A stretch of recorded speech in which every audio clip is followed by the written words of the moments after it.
this is how you view your Google saved passwords. So yeah, so today I'm going to show you how you can view your Google saved passwords.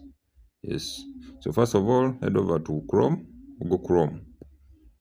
Yes, but before I continue, please make sure you subscribe to my YouTube channel, Techstar, like the video, and then don't forget to share the video. Alright, so head over to Chrome, and then you see those bars, those three dots in the right upper corner. Tap on them, and then in Chrome you go to settings, and then in settings just move down slowly, and when I go to where you see Google Password Manager, and now Google Password Manager, you will see all the websites that their passwords have been saved into your account on your Chrome.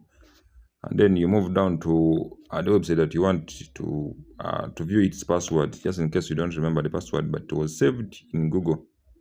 Get that? Yeah, so scroll down, and then check the website that you want to view its passwords.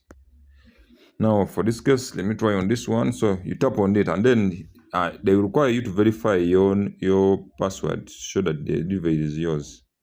You get that? So either you can use a password or use a fingerprint or any that is set into your phone, and then when you verify the phone is yours, and then you view your Google saved passwords. For this case, you just tap on the eye to see your saved password. Yes, so that's how we check our Google saved passwords. Yes, that's as simple as that. Yes, but please make sure you subscribe to my YouTube channel, the Techstar. Like this video, and don't forget to turn on the function so you don't miss out when I drop a new fresh video. Alright, stay tuned. Thanks for watching. Big up.